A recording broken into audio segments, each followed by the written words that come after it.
तो पिछली क्लास में हम हेलोजन फैमिली कर रहे थे और उसमें हमने इंटर हेलोजन कंपाउंड्स किए थे। एक टर्म और यूज की जाती है, वो है pseudo halide ion and pseudo halogen. Pseudo halide ion ऐसे नाइट्रोजन कंटेनिंग आयन है जिसमें हेलोजन नहीं है but they behave like halogen, जैसे साइनाइड आयन है, जैसे थायोसाइनेट आयन है, जैसे कि अजाइड आयन है। They behave like halide ion, जैसे आयोडाइड जो है I3 नेगेटिव की फॉर्म में मिलता है, या कई प्रॉपर्टीज ऐसी हैं जो रिजेंबल करते हैं उनसे, ये हेलाइड आयन है। और स्यूडो हेलोजन इन्हीं की डायटोमिक फॉर्म CN2 SCN2, इसको स्यूडो हेलोजन कहेंगे। और कुछ प्रॉपर्टीज में ये रिजेंबल कैसे करते हैं, देखिए, ये तुम्हें याद होगा हमने किया था कि हेलाइड आयन बेसिक मीडियम में डिस्प्रपोर्शनेट होते हैं, सॉरी, हैलोजन बेसिक मीडियम में डिस्प्रपोर्शनेट होते हैं I नेगेटिव, IO3 नेगेटिव और वाटर में। वैसे ही अगर हम साइनोजन गैस लें CN2, ये भी बेसिक मीडियम में साइनाइड और साइनेट में चेंज हो जाता है IO नेगेटिव। तो इस साइनाइड आयन की, साइनोजन की प्रॉपर्टी हेलोजन से रिजेंबल कर रही है, तो इसको हम स्यूडो हेलोजन कह देंगे। ऐसे ही साइनाइड आयन जब कॉपर से रिएक्ट करता है तो कॉपर को +1 में रिड्यूस और खुद साइनोजन में ऑक्सीडाइज, बिल्कुल वैसे ही जैसे आयोडाइड आयन की reaction we did in the previous class, cuprous plus I2। इसीलिए साइनोजन स्यूडो हेलोजन हुआ और cyanide ion pseudo halide ion.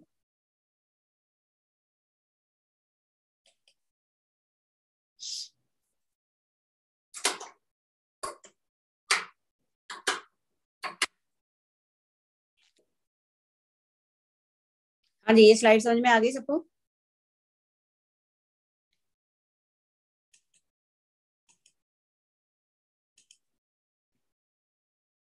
दूसरा कंपाउंड है bleaching powder, well known compound, जिसमें क्लोरीन दो डिफरेंट स्टेट में, ये वाली क्लोरीन +1 स्टेट में और ये क्लोरीन -1 स्टेट में। पेल येलो पाउडर है, it has smell of chlorine.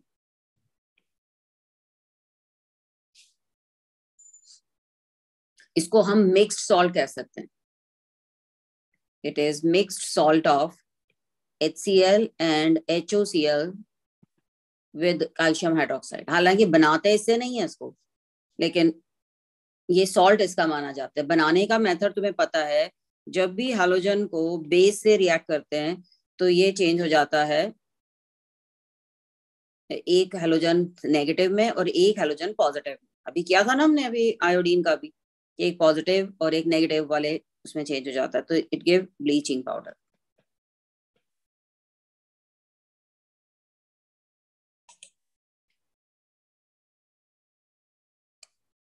It is just like these two salt, एक में क्लोराइड है और एक में क्लोरेट है, ये उससे रिजेंबल करता है।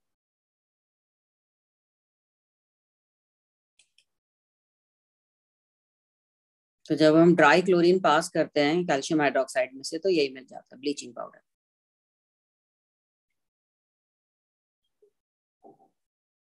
ब्लीचिंग पाउडर ब्लीचिंग एजेंट है, ऑक्सीडाइजिंग एजेंट है। एनसीईआरटी में ब्लीचिंग पाउडर के बारे में नहीं दिया हुआ, पर कंपटीशन में इस पे क्वेश्चंस आए हुए।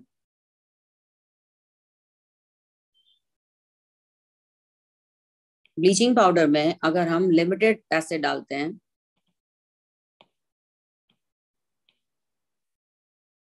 तो ये चेंज हो जाता है क्लोराइड, कैल्शियम का सल्फेट और HOCl, which readily decompose to give HCl and O, और इसी की वजह से इसकी bleaching property.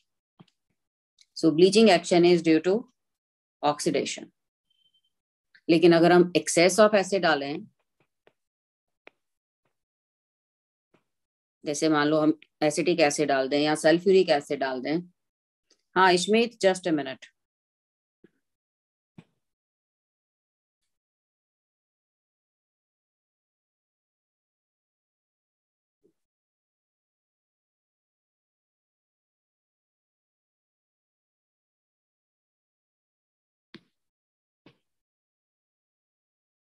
So excess of acid डालें तो ये चेंज हो जाते हैं, जैसे कि अब एसिटिक एसिड डाला है तो कैल्शियम एसीटेट बन जाएगा और इसमें से क्लोरीन रिलीज हो जाएगी।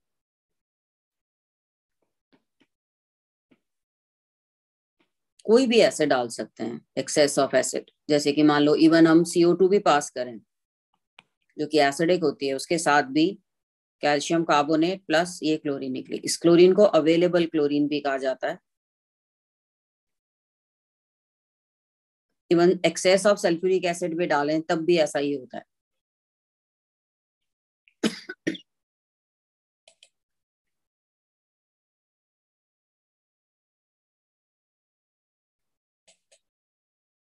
इस अवेलेबल क्लोरीन का मतलब क्या है?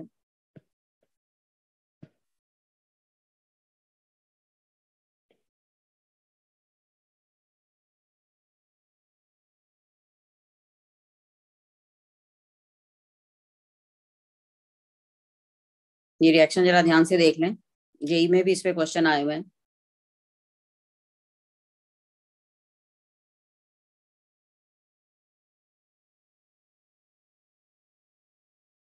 ये स्लाइड लिख ली सबने?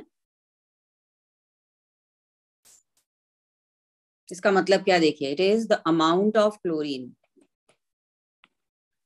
obtained from a sample of bleaching powder on treatment with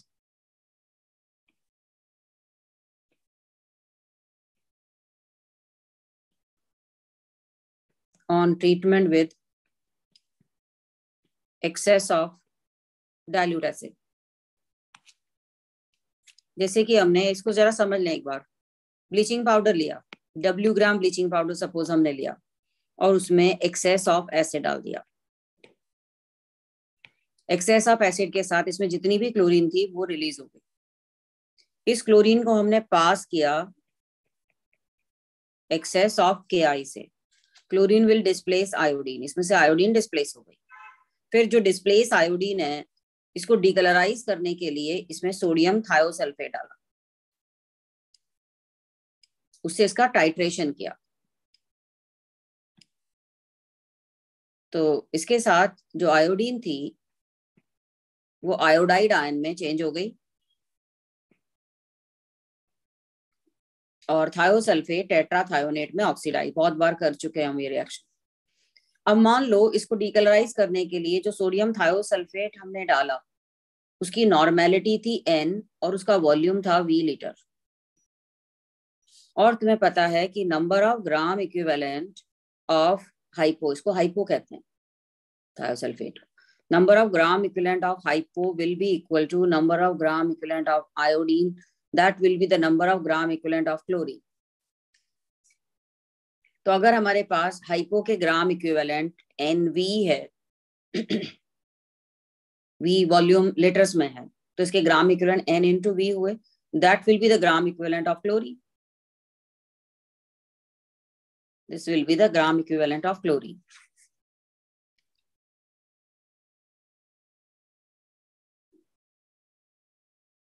अगर हमारे पास क्लोरीन के ग्राम इक्विवेलेंट आ गए N into V, तो मास ऑफ क्लोरीन कितना होगा? ग्राम इक्विवेलेंट को मल्टीप्लाई करते हैं हम किससे? इक्विवेलेंट मास से, और क्लोरीन का इक्विवेलेंट मास होता है 35.5। ये हो गया मास ऑफ क्लोरीन। और ये क्लोरीन का मास हमें कहां से मिला? W ग्राम सैंपल से। तो 100 ग्राम सैंपल से कितना मिलेगा वो उसकी अवेलेबल क्लोरीन होगी। तो परसेंटेज ऑफ क्लोरीन या available chlorine, that will be the mass of chlorine obtained from W gram sample into 100. यहां पर याद रखिएगा V वॉल्यूम लीटर्स में, जो थायोसल्फेट का वॉल्यूम, ये परसेंटेज ऑफ अवेलेबल क्लोरीन का फॉर्मूला। एक अच्छा सैंपल का मतलब उसमें 35 to 37% अवेलेबल क्लोरीन है। अगर ब्लीचिंग पाउडर में अवेलेबल क्लोरीन ज्यादा आती है, इसका मतलब वो सैंपल फ्रेश है, क्योंकि when it is exposed in air, तो एयर की कार्बन डाइऑक्साइड से रिएक्ट करके इसमें से क्लोरीन कम होती जाएगी। तो अगर हमारे सैंपल में अवेलेबल क्लोरीन ज्यादा आ रही है, इसका मतलब कि वो फ्रेश सैंपल।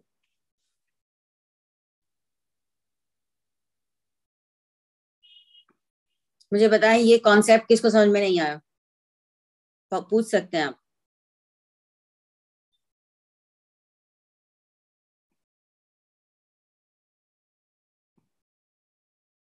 तुम्हें क्वेश्चन में दिया होगा कि इतने ग्राम हमने सैंपल लिया और उस सैंपल को रिएक्ट करवाया एक्सेस ऑफ एसिड से, और जो क्लोरीन निकली उसको एक्सेस ऑफ केआई से पास किया, and to titrate the released iodine require this much of volume of hypo and of normality N. अगर वॉल्यूम मिलीलीटर में दिया हो तो उसको हमें लीटर में चेंज करना पड़ेगा, डिवाइडेड बाय 1000 करके उसको लीटर में चेंज कर लेते।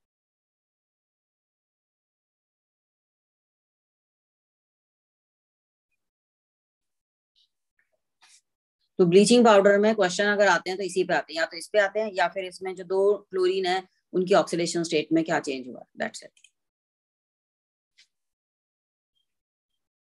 और ब्लीचिंग पाउडर व्हाइट कलर का पाउडर होता है, पर इसमें येलो कलर आता है बिकॉज ये धीरे धीरे क्लोरीन रिलीज करता रहता है।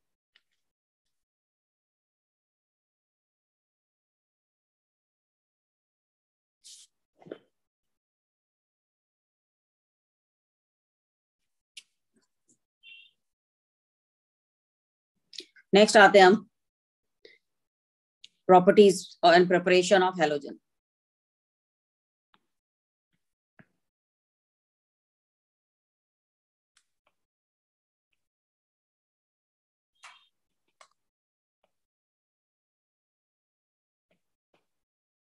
सबसे लास्ट में फ्लोरीन डिस्कवर हुई थी। फ्लोरीन को सेपरेट करने में, प्रिपेयर करने में बहुत प्रॉब्लम्स आती हैं। कैसे आती हैं देखें जरा। As we did in the previous class, that calcium fluoride is used to prepare HF, and calcium fluoride under the name of fluorspar is easily available. और हमें यहाँ HF मिला. This HF is, when treated with KF, this HF get hydrogen bonded with fluoride ion and form Fermi salt, HF2.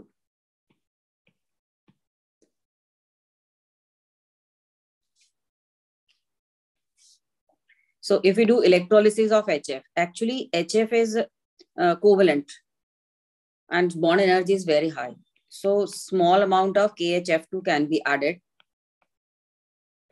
and on electrolysis we'll get fluorine at anode and hydrogen at cathode. The purpose of KHF2 is to increase its conductivity.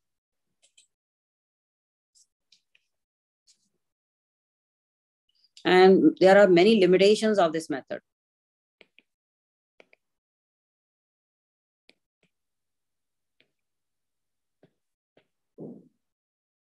Simple HF का भी electrolysis करके हमें fluorine और hydrogen मिल जाता। Potassium तुम्हें पता है mixture में रहने वाला है।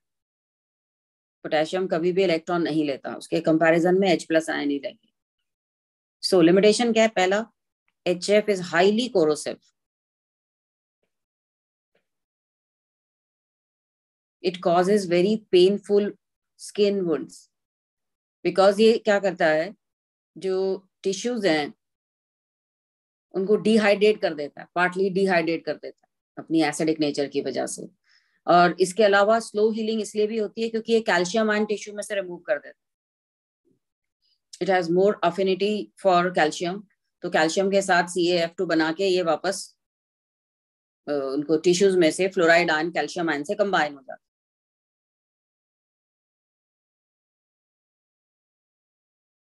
दूसरा बहुत ज्यादा टॉक्सिक है, कोरोसिव भी है, टॉक्सिक भी है। और उसकी भी बड़ी प्रॉब्लम क्या है, ईचिंग ऑफ ग्लास, ग्लास को डिसॉल्व कर लेता है, इसलिए जो कंटेनर है वो ग्लास का यूज नहीं कर सकते।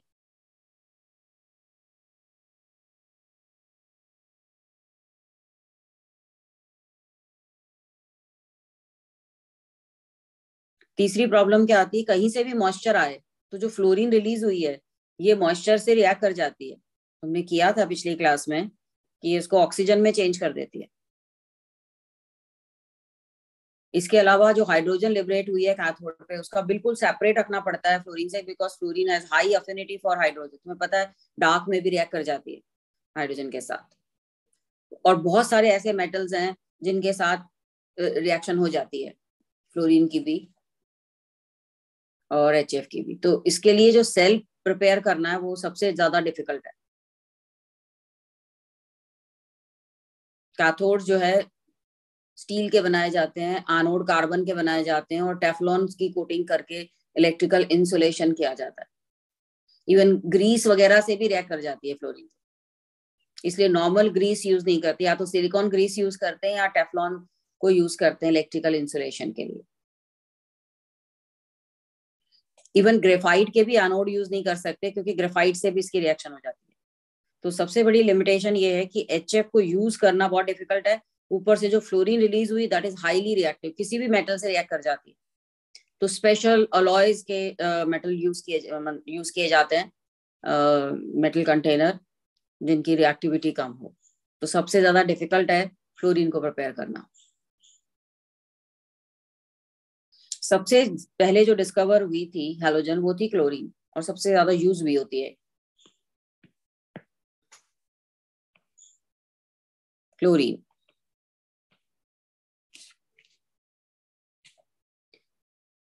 तुम्हें याद होगा किसी भी हैलाइड में जब हम कॉन्सेंट्रेटेड सल्फ्यूरिक एसिड डालते हैं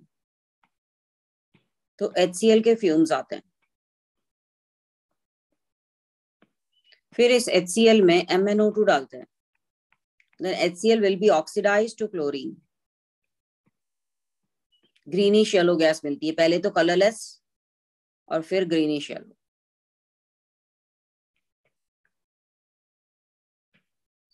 तो एक मेथड तो ये हो गया, acid followed by adding MnO2।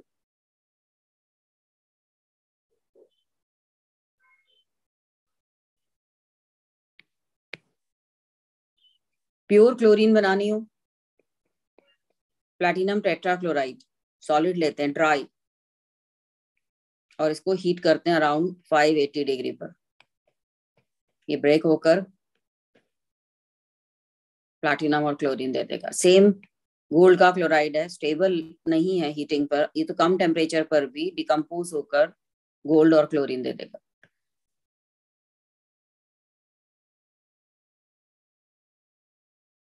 ये वाली जो रिएक्शन है ना MnO2 वाली रिएक्शन, वेल डन प्रोसेस कहते हैं इसको।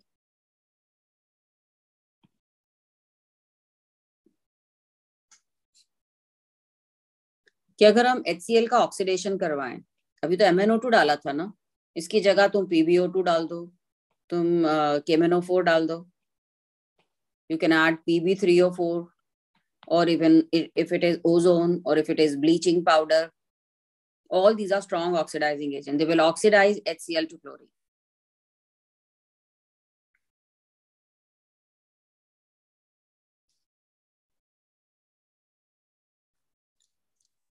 एक रिएक्शन और हम पहले भी कर चुके हैं कि अगर हम HCl की रिएक्शन ऑक्सीजन से करवाते हैं in presence of copper catalyst और हीट करते हैं तब भी क्लोरीन बनती है, और ये एक नेम रिएक्शन था, अगर याद हो तुम्हें तो ये नेम रिएक्शन था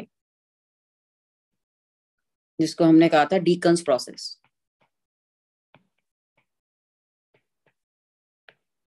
दिस इज डीकन्स प्रोसेस।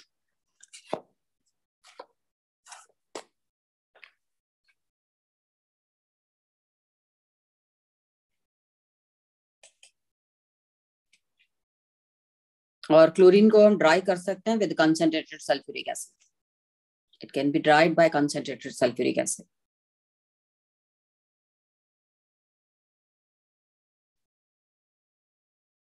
अगला हेलोजन है bromine.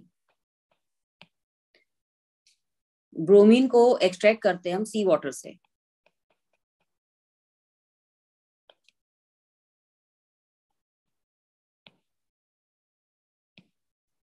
C water is rich with bromide. तो जब इसमें क्लोरीन पास करेंगे और मिक्सचर में सी वाटर में ब्रोमाइड होगा, then chlorine will displace bromine from this solution.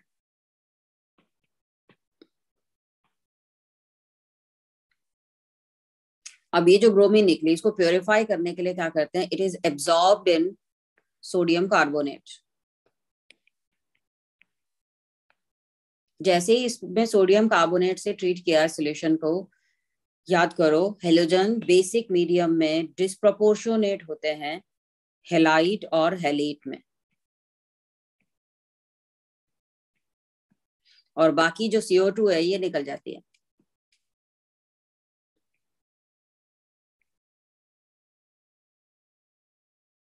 और साथ ही हमने ये भी किया था कि halide and Hallett acidic medium में वापस हेलोजन बनाते हैं। तो हमने क्या किया, इस मिक्सचर में सोडियम कार्बोनेट डाला। सोडियम कार्बोनेट डालने पर ये दोनों डिसॉल्व होकर मीडियम में आ गए, बाकी इम्प्योरिटीज को फिल्टर करके अलग कर दिया हमने। और अब इस मिक्सचर में हम डालेंगे सल्फ्यूरिक एसिड, और सल्फ्यूरिक एसिड से वापस किसमें चेंज हो जाएगा, हेलोजन में।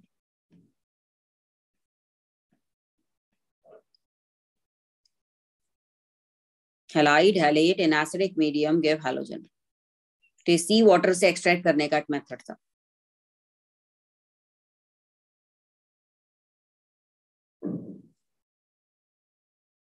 So bromine is extracted from sea water.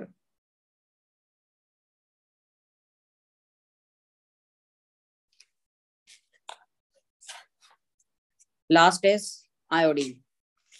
Iodine जो है ये सी वीड से सेपरेट की जाती है। बहुत सारे ऐसे सी वीड्स हैं जिनमें आयोडीन होती है। जैसे एक है लेमनेरिया फैमिली का वीड है, कैल्ची नहीं कैल्प के नाम से, और उसके अंदर आयोडीन प्रेजेंट होती है। Excuse me ma'am. हाँ बोलो। मैम हमें फर्स्ट स्टेप में ब्रोमीन मिल तो गया था, तो फिर हमने उसमें सोडियम कार्बोनेट डाल के फिर एसिड क्योंकि इसमें सी वाटर में और भी कई इम्प्योरिटीज होती हैं। अब क्लोरीन वाटर तो कईयों से रिएक्ट करता है ना। ओके।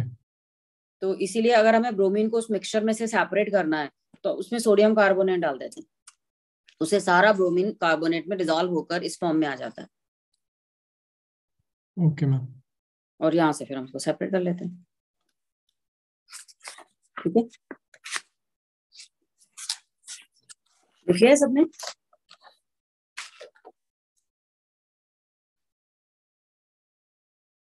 अगला है iodine.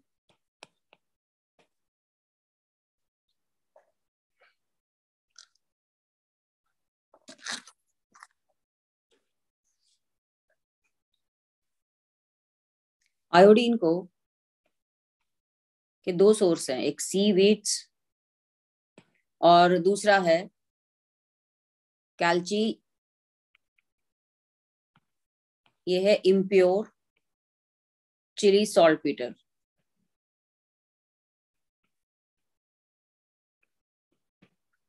Impure Chile saltpetre, Chile saltpetre actually NaNO3 होता है, और इसमें इम्प्योरिटी होती है सोडियम आयोडेट की। और सी वीड्स में जो एक वीड आता है कैल्प, इस प्लांट की को बर्न करके जो एशेज आती है उनमें आयोडाइड होता है।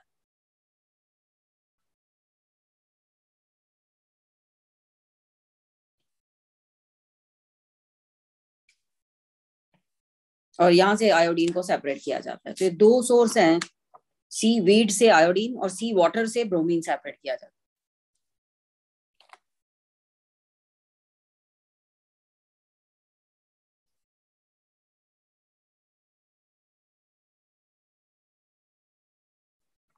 ये समझ में आया?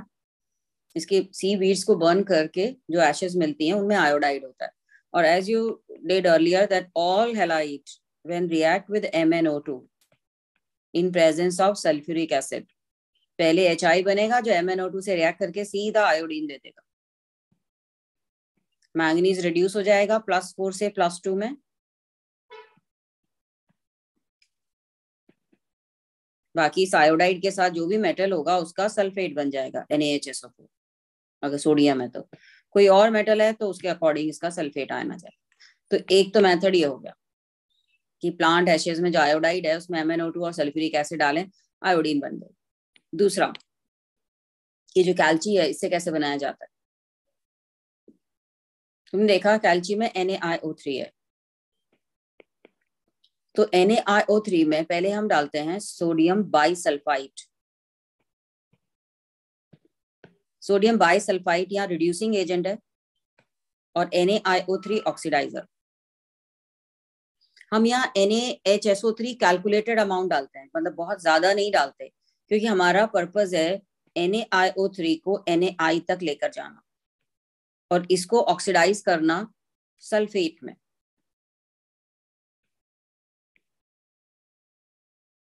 अब जो Na बना है वो बचे हुए NaIO3 से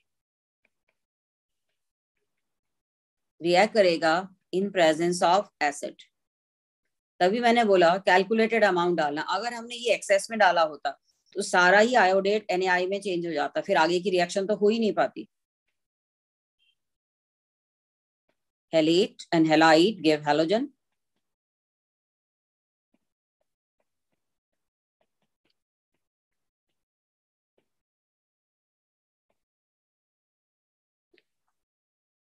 तो दूसरा मेथड ये है, कैल्ची से इस तरह से बनाया जाता है।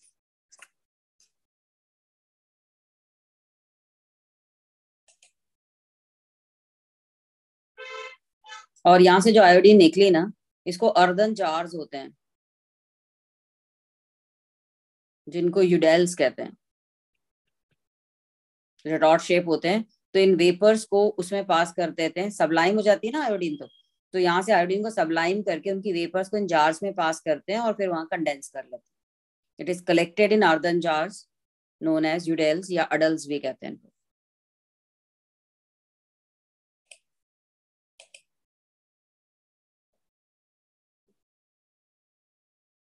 ये यहाँ तक समझ में आ गया होगा। और हेलोजन की रिएक्शंस हमारी बीच बीच में बहुत जगह पर आई हैं, पर एक अमोनिया के साथ में रिएक्शन दोबारा से बता देती हूँ। रिएक्शन विद अमोनिया, जब हम अमोनिया के साथ आयोडीन की रिएक्शन करवाते हैं तो ये एक एक्सप्लोसिव कंपाउंड बनाता है Ni3.NH3, जो कि एक्सप्लोसिव है। जरा सा भी इसको नीचे मारे या प्रेशर अप्लाई करें तो ये डिकम्पोज हो जाता है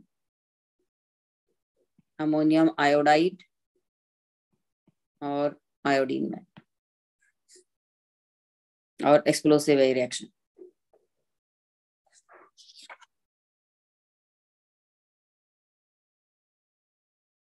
लेकिन बाकी के हैलोजन में अमोनिया के अमाउंट के अकॉर्डिंग रिएक्शन होती है कि अमोनिया ज्यादा है कि हैलोजन ज्यादा है। ये पहले भी बताई हुई है मैंने रिएक्शन। जैसे क्लोरीन और ब्रोमीन में अगर अमोनिया एक्सेस में है तो हमें नाइट्रोजन मिलती है और अमोनियम क्लोराइड मिलता है, लेकिन अगर क्लोरीन एक्सेस में है फिर हमें ट्राइहैलाइड्स मिलते हैं। ये रिएक्शन कुछ इसी तरह की है, पर यहाँ पर ये कंबाइन हो जाता है Ni3NH3 डॉट और एक्सप्लोसिव है ये।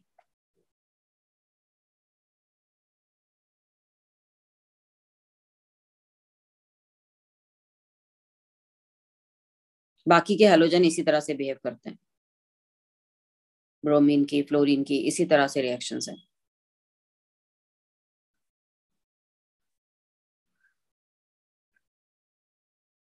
दूसरी यूनिक प्रॉपर्टी क्लोरीन की क्या है कि एडिशन कंपाउंड बनाता है क्लोरीन बहुत सारी गैसेस के साथ, जैसे कि SO2 के साथ सल्फ्यूराइल क्लोराइड, CO के साथ कार्बोनिल क्लोराइड,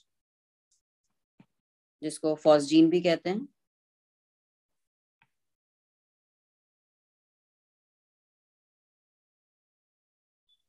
इसीलिए इन दोनों को एंटी क्लोर, CO को तो नहीं, SO2 को तो एंटी क्लोर भी कहते हैं।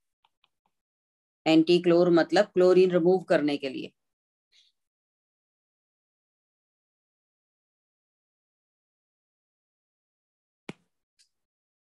एक और रिएक्शन जो बिल्कुल ही डिफरेंट सी है क्लोरीन की, सोडियम थायोसल्फेट के साथ। सोडियम थायोसल्फेट के साथ ये NaHSO4 प्लस HCl बनेगा। मतलब इसने थायोसल्फेट को सल्फेट में ऑक्सीडाइज कर दिया, जबकि आयोडीन की तुम्हें पता है बिल्कुल ही अलग रिएक्शन है। आयोडीन सोडियम थायोसल्फेट के साथ सोडियम टेट्राथायोनेट देता है।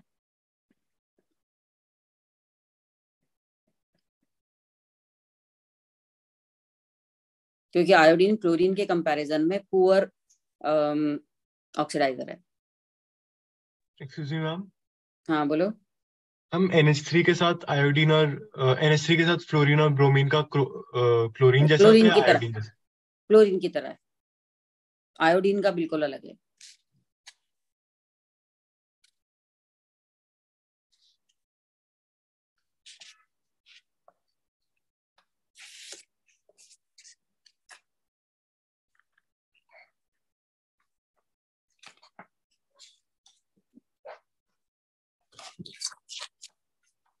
हैलोजन के साथ सोडियम थायोसल्फेट की रिएक्शन बहुत ही इंपॉर्टेंट रिएक्शन में से आती है।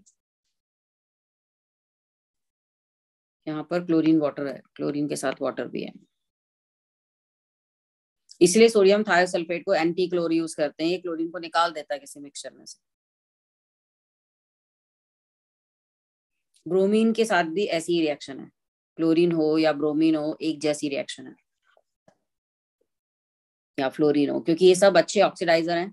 तो ये क्या करेंगे, सल्फर को +2 से +6 में ऑक्सीडाइज कर देंगे, जबकि यहाँ पर आयोडीन इसको +2 से +2.5 तक ही ऑक्सीडाइज करेगा।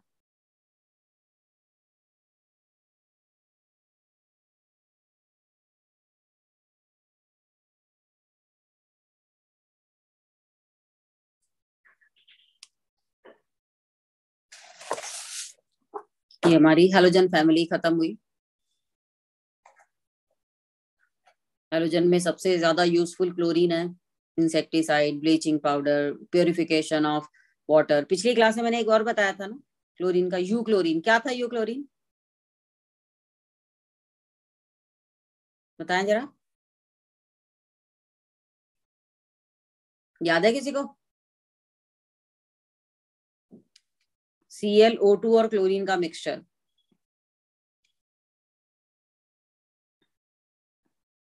और इसकी ब्लीचिंग पावर क्लोरीन से 30 टाइम्स ज्यादा है, better oxidiser than simple chlorine. तो ये चीजें याद रखना, यूजेस भी याद करने वाले हैं। एनसीईआरटी के एटलीस्ट लास्ट में जो दिया है that they will be sufficient. अब आते हैं हम last, noble gases. Noble gases में एक प्रॉब्लम आती है कि noble gases they exist together और केमिकली एक जैसी है, इनकी रिएक्टिविटी ऑलमोस्ट सेम है। तो इनको हम सेपरेट करते हैं चारकोल एडसॉर्प्शन मेथड से। ये डेवार charcoal adsorption method is used to separate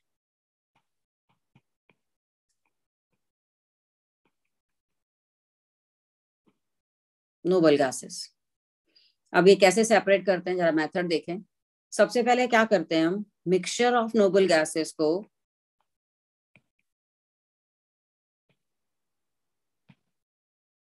charcoal में से पास करते हैं, which is placed at -100 degree. बहुत ही लो टेम्परेचर पर ये चारकोल है। इतने लो टेम्परेचर पर भी हीलियम और नियॉन एडसॉर्ब नहीं होती, क्योंकि इनका सरफेस एरिया बहुत कम है।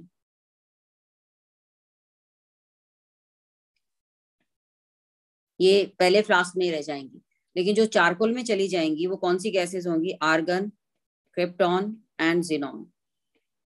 ये तीनों एडसॉर्ब होगी। अब ये जो पहला वाला मिक्सचर था जो -100 डिग्री पर था, जिसमें से वे 2 गैसेस एब्जॉर्ब थी, अब इस मिक्सचर को फिर एक और चारकोल में से पास करते हैं, which is placed at -180 degree. अब -180 डिग्री और भी लो टेम्परेचर हो गया, तुम्हें पता है लो टेम्परेचर पर एब्जॉर्प्शन बढ़ जाता है, तो अब सिर्फ नियॉन एब्जॉर्ब होगी। इसका मतलब हीलियम तो लो टेम्परेचर पर भी एब्जॉर्ब नहीं होती, बिकॉज इसमें फोर्स ऑफ अट्रैक्शन मिनिमम है। Helium will not be absorb.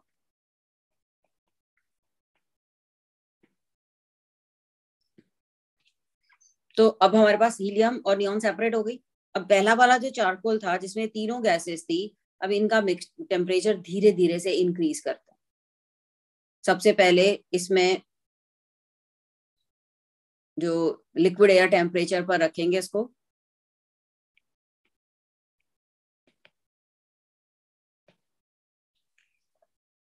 और उसपे क्या होगा, कौन सी गैस इसमें से सबसे पहले बाहर निकलेगी, बताएं जरा। सरफेस केमिस्ट्री पढ़ा है आपने, सबसे पहले कौन सी गैस बाहर निकलेगी?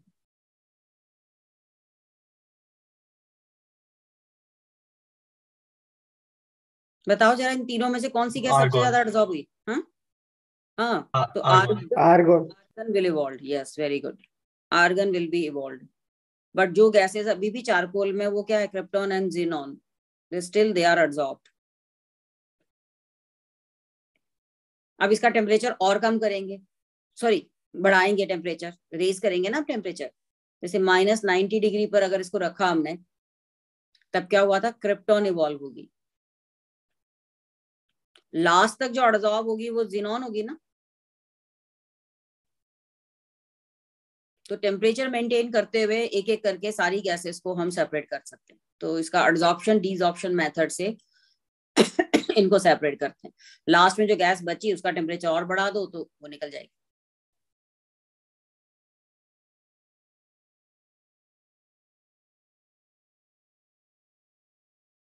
हीलियम के फोर्स ऑफ अट्रैक्शन तो हाइड्रोजन से भी कम है। हाइड्रोजन में कम से कम 2 एटम तो है, सरफेस एरिया हीलियम से ज्यादा है। अगर पूछा जाए ना पूरे पीरियोडिक टेबल में ऐसा कौन सा एलिमेंट है जिसका बॉइलिंग पॉइंट लोएस्ट है, तो वो हीलियम ही होगा।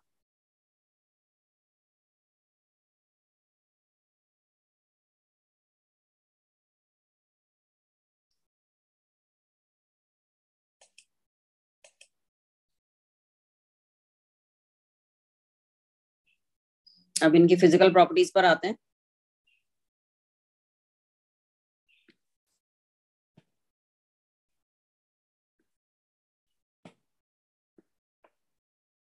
सारी मोनोएटॉमिक गैसेस हैं, लो रिएक्टिविटी पता है तुम्हें, पर सब कलरलेस हैं, ऑर्डरलेस हैं, और गैसेस भी tasteless.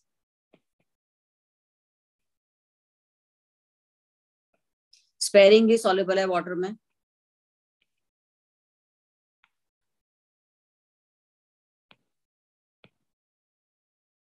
And as we go down the group, solubility increases.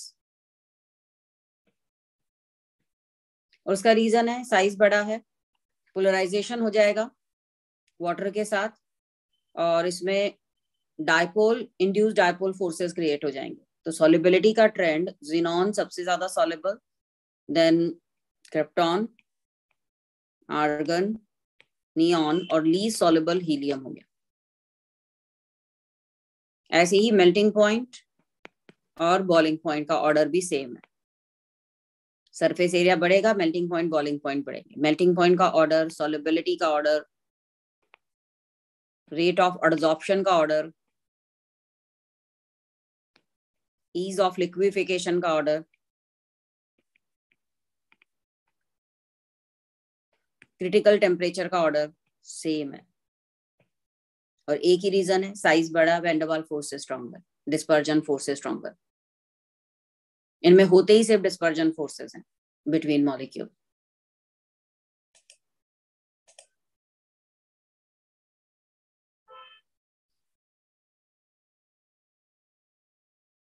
Helium की तो इतनी अनयूजुअल प्रॉपर्टी है कि किसी भी चीज से, इवन प्लास्टिक कंटेनर में भी डालें या ग्लास कंटेनर में डालें, उसमें से भी बाहर डिफ्यूज हो जाता है, इतना छोटा साइज है इसका।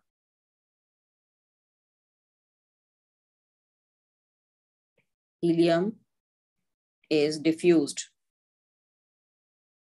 through most of the lab apparatus.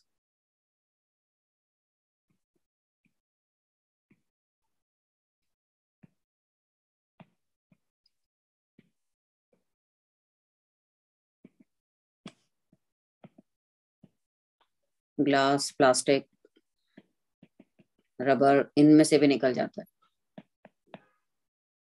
It has lowest boiling point of any element.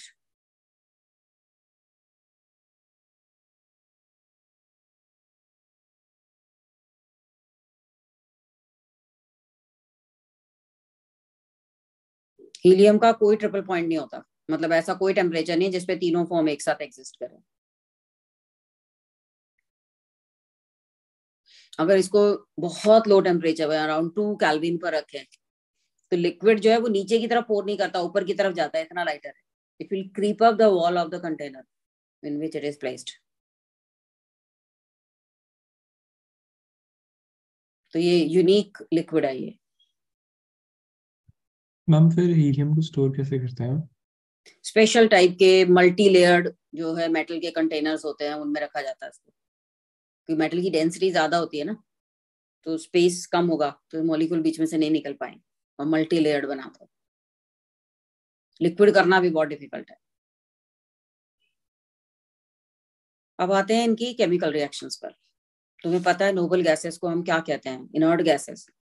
इसका अंदर इनकी केमिकल रिएक्टिविटी तो बहुत ही कम है. सबसे पहले 1962 में इसका एक कंपाउंड डिस्कवर हुआ था, उसकी हिस्ट्री भी बताती हूँ. हाँ, ये स्लाइड होगी सबकी.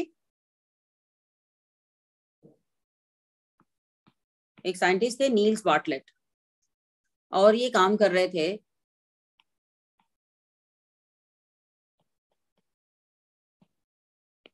ऑक्सीजन की रिएक्शन PTF6 से. उन्होंने देखा कि ऑक्सीजन और PTF6 के साथ इस तरह का एक कंपाउंड डिस्कवर हुआ. येलो कलर का प्रेसिपिटेट आया इसका. और बाद में देखा गया कि जो अगर हम आयनाइजेशन एनर्जी देखें मॉलिक्यूल की, ऑक्सीजन मॉलिक्यूल की ionisation energy 1175 kilo joule per mole. Xenon की भी ऑलमोस्ट इतनी है, 1170 है. तो उसने कहा कि अगर ऑक्सीजन इतनी आयनाइजेशन एनर्जी के साथ एज इट इज इस कंपाउंड में जा सकता है तो जिनॉन क्यों नहीं जा सकता. तो उसने जिनॉन की रिएक्शन करवाई, तो एक्चुअली ये कंपाउंड सॉलिड जो है सेपरेट हुआ. तो ये सबसे पहला कंपाउंड था जिनॉन का जो सिंथेसाइज किया था नील्स बार्टलेट ने. उसके बाद फिर बहुत सारे कंपाउंड बनाए गए, पर वो सारे के सारे कंपाउंड्स ही किसके साथ बने? फ्लोरीन के साथ या फिर ऑक्सीजन के साथ. But this was the first one, first compound जो synthesize हुआ. पता O2PTF6 में ये negative, O2 positive. O2 positive में ऑक्सीजन का बॉन्ड ऑर्डर 2.5 है.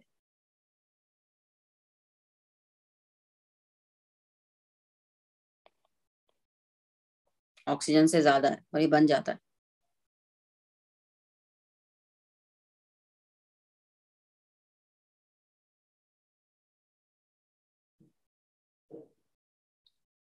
ठीक है.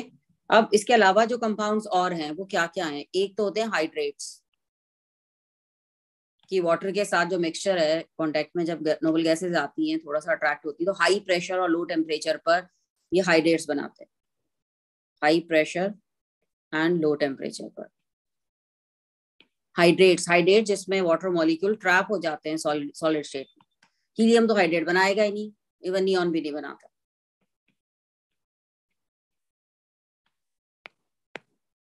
ये वेंडवाल फोर्सेस के थ्रू ही ट्रैप होते हैं. सिमरत बेटा पिछली स्लाइड तो अब रब हो गई. एक मिनट, ये वाली कह रहे हो? हाँ,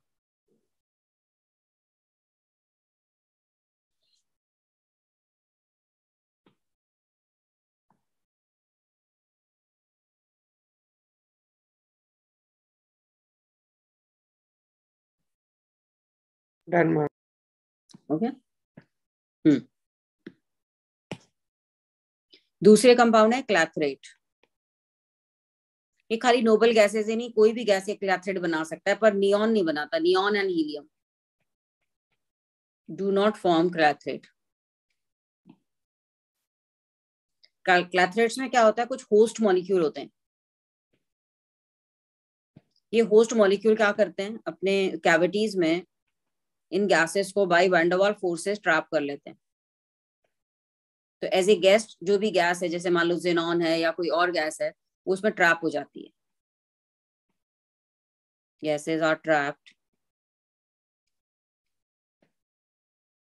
इन कैविटीज ऑफ क्रिस्टल लैटिस।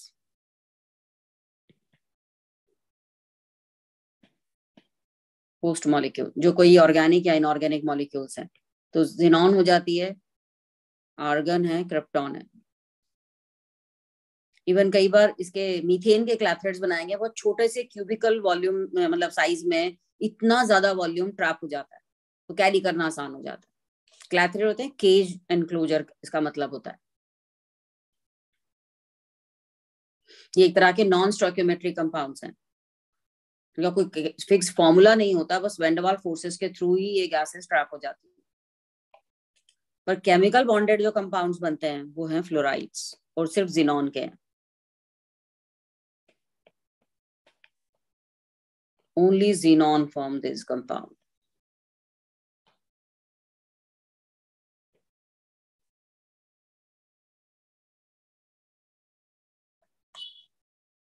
तो सबसे पहले फ्लोराइड ही करते हैं, यही सबसे ज्यादा पूछे जाते हैं इस पे question. Binary compound of xenon with fluorine.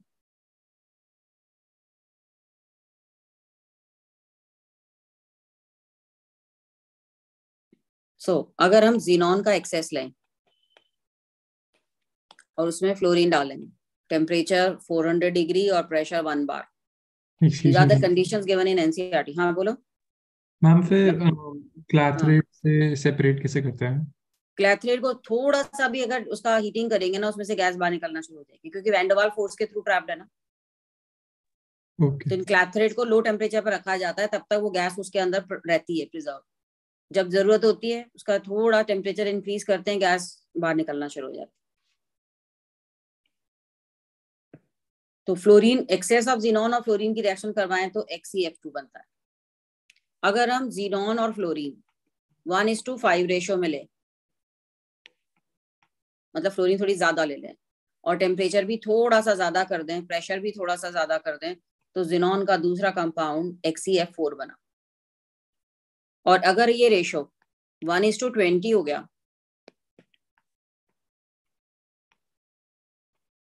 और टेम्परेचर थोड़ा कम, प्रेशर बहुत ज्यादा 60 to 70 बार, तो xenon का तीसरा फ्लोराइड XeF6 बना। और ये तीनों ही क्या है, क्रिस्टलाइन सॉलिड है, पोलर है ये सब, क्रिस्टलाइन सॉलिड। वाइट भी है, वाइट क्रिस्टलाइन सॉलिड। और ये सारे ही सबलाइन करते हैं, पावरफुल ऑक्सीडाइजर है एंड फ्लोरिनेटिंग एजेंट है, और सारे ही हाइड्रोलाइज होते हैं, रेडिली हाइड्रोलाइजेस, क्योंकि इनमें पॉजिटिव चार्ज सेंटर पे ज्यादा है। रेडिली हाइड्रोलाइज्ड बाय वाटर, थोड़े से अमाउंट में भी वाटर हो तो भी हाइड्रोलिसिस हो जाता है। तो एक तो ये रिएक्शंस तीनों की, और इन सारे तीनों कंपाउंड्स की शेप क्या होगी, ये +2 है, ये +4 है, ये +6 है, दो का डिफरेंस। अब मुझे हाइब्रिडाइजेशन बताओ XeF2 का। पिछली क्लास में फॉर्मूला बताया था ना हाइब्रिडाइजेशन निकालने का, बिल्कुल उसी तरीके से बताओ।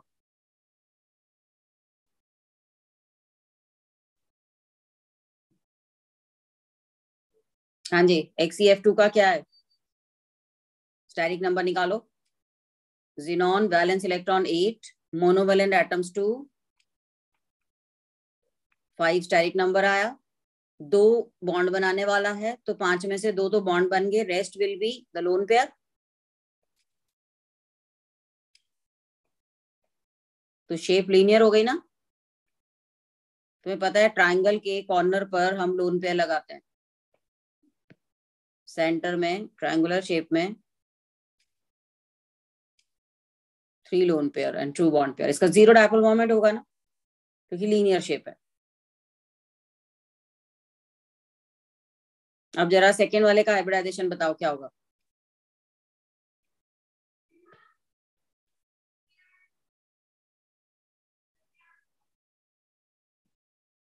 Square planar. स्क्वायर प्लेनर, बिल्कुल। अब इसका स्टेरिक नंबर देखते हैं जिनॉन का, 8 + 4/2 6 आता, और 2 इसके पास है लोन पेयर, मतलब 4 इसने बॉन्ड बनाने हैं, तो 4 बॉन्ड बनाने के बाद टोटल 6 करने के लिए remaining 2 will be the lone pair. Square planar shape होगी, हाइब्रिडाइजेशन sp3d2 हो गया। जो तीसरा है XeF6, उसमें 8 + 6/2 7 का मतलब हाइब्रिडाइजेशन sp3d3, बट क्योंकि इसने 6 तो बॉन्ड बनाने हैं तो 1 will be the lone pair. वो एक लोन पेयर हम ट्राइंगल इस पे पेंटागन के कॉर्नर पर ही प्लेस करना चाहेंगे, क्योंकि ऊपर नीचे लगाने पर इनमें रिपल्शन ज्यादा होते हैं। और इस शेप को कहते हैं डिस्टॉर्टेड ऑक्टाहेड्रा। देखो जरा, ये स्क्वायर डिस्टॉर्टेड सा स्क्वायर बना है नीचे और ये ऊपर, that is also called distorted octahedral.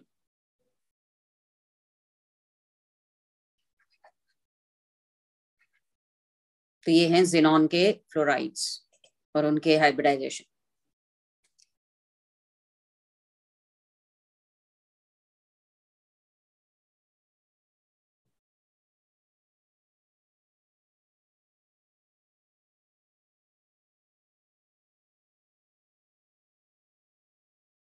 हाँ जी, पता चला ये।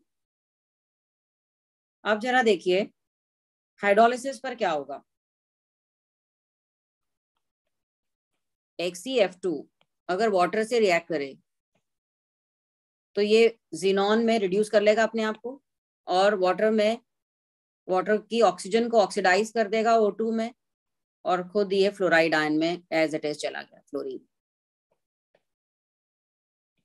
तो ये रिडॉक्स रिएक्शन हो गई। यहाँ जिनॉन ऑक्सीडाइजर है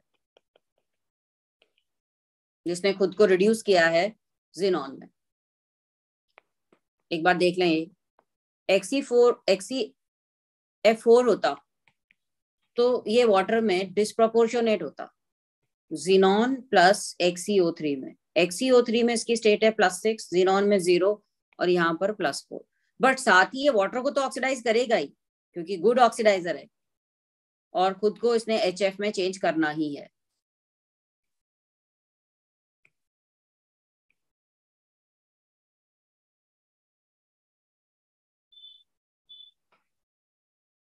तो पहले 2 में तो रिडॉक्स रिएक्शन हुई जहां पर जिनॉन के फ्लोराइड ऑक्सीडाइजर बने, बट XeF6 की रिएक्शन कुछ और ही है। पहली 2 रिएक्शन पहले लिख लें।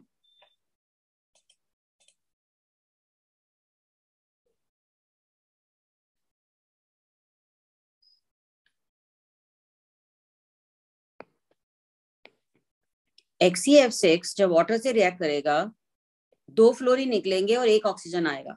जैसे यहाँ पर 2 फ्लोरीन निकले, 1 ऑक्सीजन आया, और ये 2 फ्लोरीन वाटर के साथ HF में चेंज होगी। पार्शियल हाइड्रोलिसिस का प्रोडक्ट था। फिर XeOF4, फिर एक और वाटर मॉलिक्यूल लेगा, फिर 2 फ्लोरीन निकलेंगे, 1 ऑक्सीजन आएगा, and again on complete hydrolysis the last 2 fluorine will be replaced by oxygen, so the last product will be XeO3. These are not the redox reaction because there is no change in oxidation state, so the overall reaction will be XeF6 plus 3H2O giving XeO3 and 6HF. This is the complete hydrolysis. These are the partial hydrolysis. First 2 steps are the partial hydrolysis.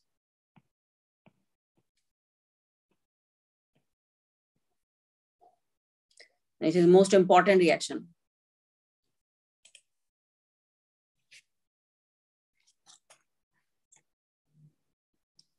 XeOF4 ये oxyfluorides हैं. These are oxyfluorides.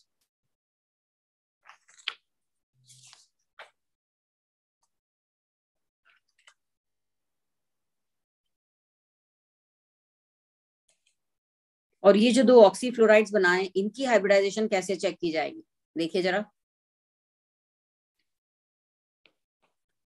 XeOF4, ये central atom xenon, valence electron 8, monovalent atom, oxygen तो monovalent है नहीं, ये क्या आ गया 6 का मतलब हाइब्रिडाइजेशन हुआ sp3d2। Surrounding atom other than xenon कितने हैं 5, 4 फ्लोरीन है 1 ऑक्सीजन है, तो ऑक्सीजन डबल बॉन्ड बनाएगा, 4 फ्लोरीन ऐसे होंगे, 6 में से एक जगह पर लोन पेयर आ जाएगा, तो ये शेप हुई स्क्वायर पिरामिड। और अगर ये वाला होता ज़ीनॉन के वैलेंस इलेक्ट्रॉन 8, मोनोवेलेंट एटम्स 2, 5 आता, तुम्हें पता है स्टेरिक नंबर या कितने हाइब्रिड ऑर्बिटल पार्टिसिपेट करते हैं उसके लिए फॉर्मूला यूज करते हैं, valence electron plus number of monovalent atom minus charge, valence electron plus number of monovalent atom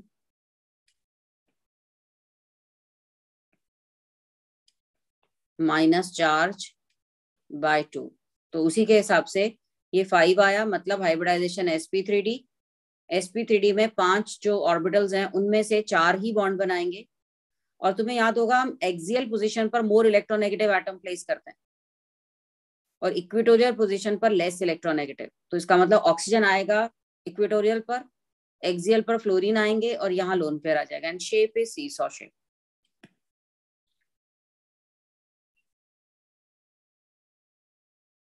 और जब ये ऑक्साइड तक पहुंच जाएगा तो इसका हाइब्रिडाइजेशन sp3 ही रह जाएगा, और क्योंकि 3 एटम सराउंडिंग है तो 1 लोन पेयर, और जितने भी पाई बॉन्ड ज़ीनॉन या नोबल गैस बना रहा है वो सारे डी पाई होंगे, क्योंकि इसके पास तो अदरवाइज ऑर्बिटल है ही नहीं पाई बॉन्ड बनाने के लिए other than D orbital.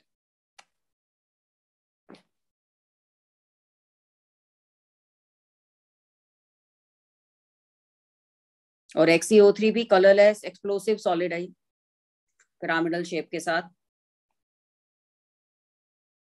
Explosive है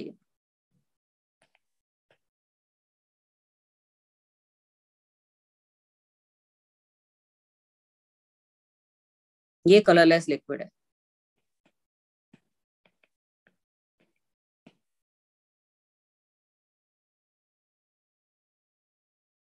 एक्सप्लोसिव सारे ही हैं इसके, इतने कोई स्टेबल नहीं होते कंपाउंड्स।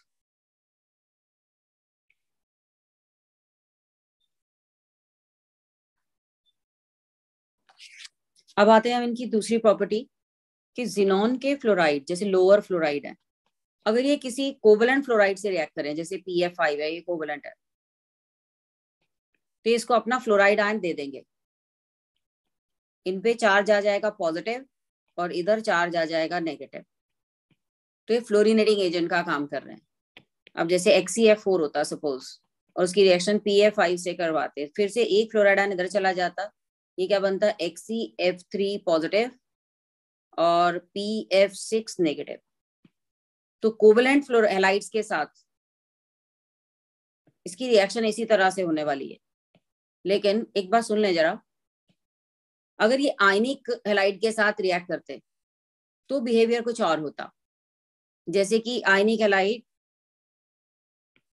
XeF6 है, अगर ये NaF से रिएक्ट करता ग्रुप 1 के फ्लोराइड से, तो ये फ्लोराइड आयन ले लेता Na positive XeF6 negative. Even अभी भी ये ज़ीनॉन एक और ले सकता है और ये बनाता Na2 XeF7 नेगेटिव।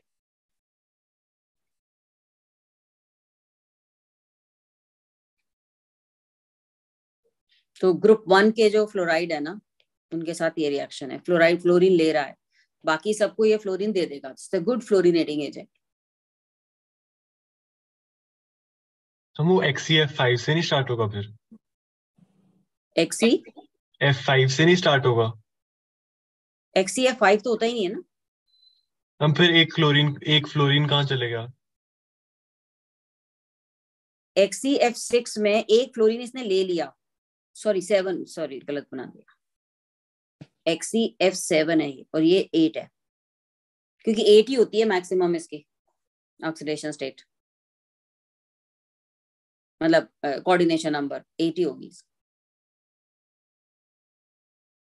तो अभी ये फ्लोरीन ले रहा है तो F6 से F7 चला गया, बाकी सबको जैसे कोवेलेंट फ्लोराइड है तो उनको ही अपनी फ्लोरीन दे देगा, पर आयनिक फ्लोराइड से फ्लोरीन ले लिया इसने।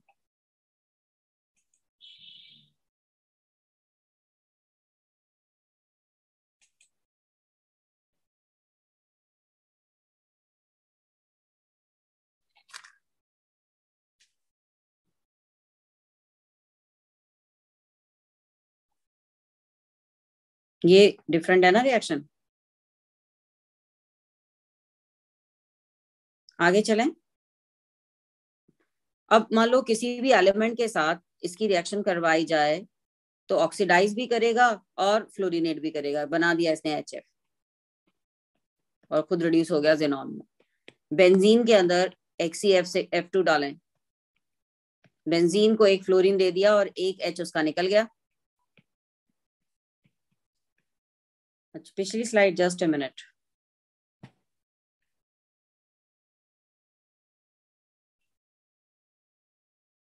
हाँ जसजीत, लिख लिया? Yes ma'am. सो बेंजीन को F दे दिया, खुद Xc में रिड्यूस हो गया और ये HF बन गया। तो फ्लोरिनेटिंग एजेंट हुआ ये। अब मान लो इसमें BF3 में डाला जाता तो क्या होता?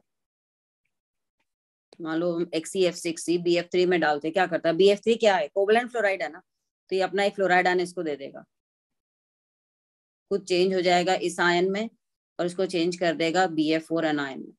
अब मुझे जरा इसका हाइब्रिडाइजेशन बताओ जरा, क्या है? कैलकुलेट करो फॉर्मूले से।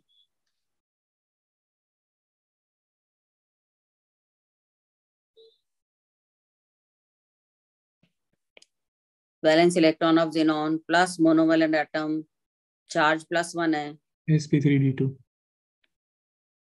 sp3d2 6 हो गया ना,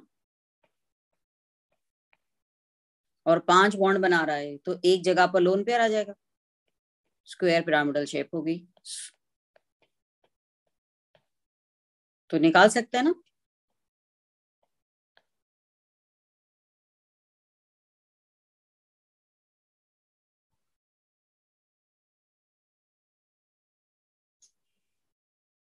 अब मान लो HCl है, उसमें XeF2 डालें तो क्या करेगा ये? HCl के सामने कोई भी ऑक्सीडाइजर हो जाए तो HCl का क्लोरीन Cl2 में चेंज हो जाता है ना, और जो फ्लोरीन है वो HF के साथ आ जाएगा एंड रेस्ट इज xenon। एक बार इस पे xenon पे IIT में एक पैराग्राफ आया था, मतलब नोबल गैसेस पर, उसमें यही था कि which is the main property of noble gas compounds, xenon compounds, they are good oxidizer, they will never be reducing agent, ज्यादातर ये ऑक्सीडाइजर ही है और फ्लोरिनेटिंग एजेंट भी है।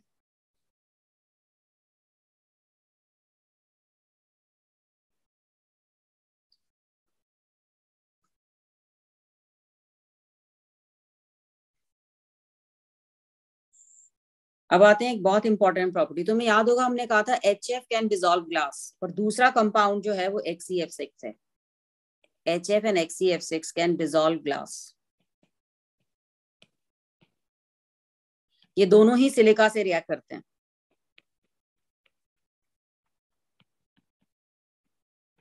XeF6 सिलिका जो ग्लास में प्रेजेंट होती है उसको चेंज कर देता है SiF6 में,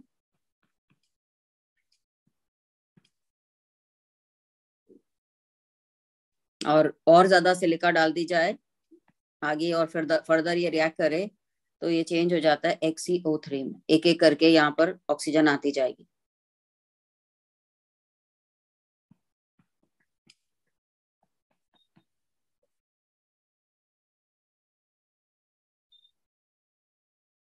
तो दो ऐसे कंपाउंड है जिसमें जिससे ग्लास जो है वो डिसॉल्व हो जाता है।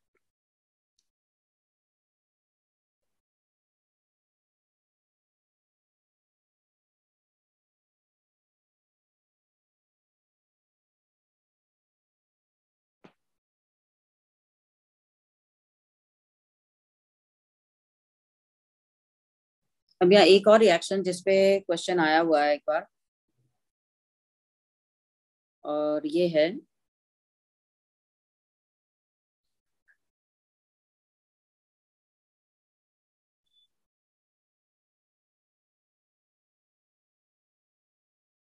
कि जो XeO3 है ये अल्कलाइन मीडियम में, मैंने भी हाइड्रोलिसिस प्रोडक्ट बताया था ना XeF6 का, जिसका लास्ट प्रोडक्ट XeO3 था। तो अगर मीडियम अल्कलाइन होता तो XeO3 क्या करता, पर जीनेट आयन में चेंज हो जाता, HXeO4, इसको कहते हैं पर जीनेट आयन या हाइड्रोजन जीनेट।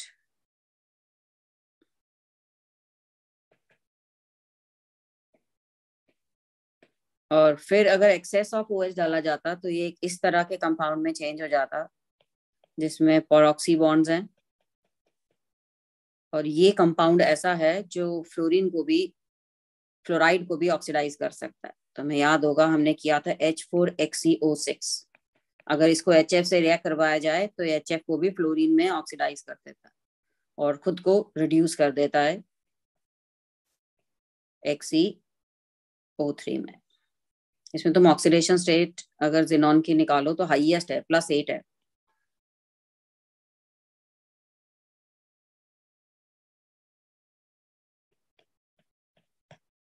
तो बेसिक मीडियम में ये इस तरह से चेंज हो जाता है पर जीनेट आयन में। इसको पर जीनेट आयन कहते हैं। ये हाइड्रोजन जीनेट है, ये पर जीनेट है।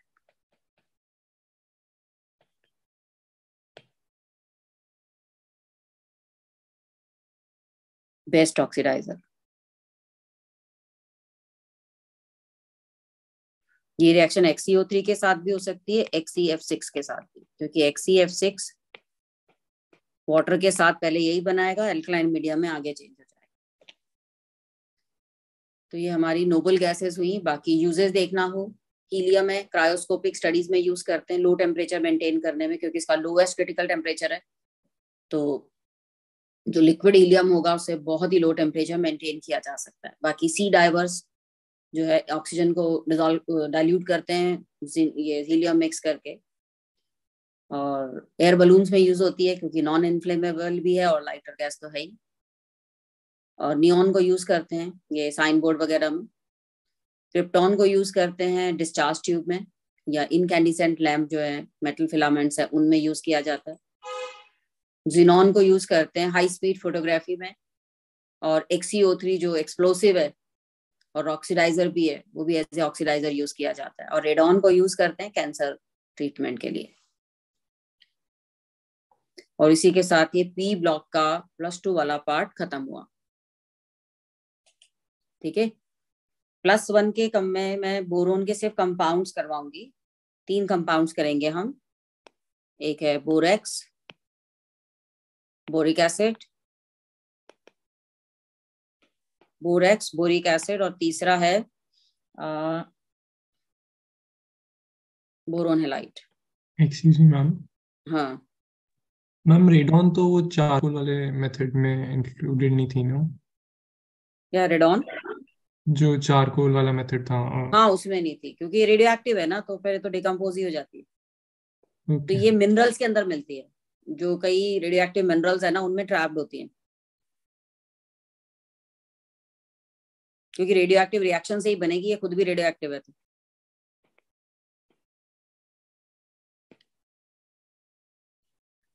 ये MRI वगैरह में भी ये हीलियम को यूज किया जाता है, NMR स्पेक्ट्रोस्कोपी में, MRI वगैरह में इनर्ट एटमॉस्फेयर देने के लिए। तो तुम्हारे साइनोप्सिस में देखना लास्ट में सारे यूजेस दिए हुए, वो यूजेस की एक रीडिंग लगानी है तुम्हें बस। तो ये है बोरोन के कंपाउंड। तो अगली क्लास में ही करेंगे, सैटरडे को फिर क्लास ले ही लेते हैं तुम्हारी, तो इनऑर्गेनिक खत्म हो जाएगी। सैटरडे को ये 4 कंपाउंड करेंगे हम।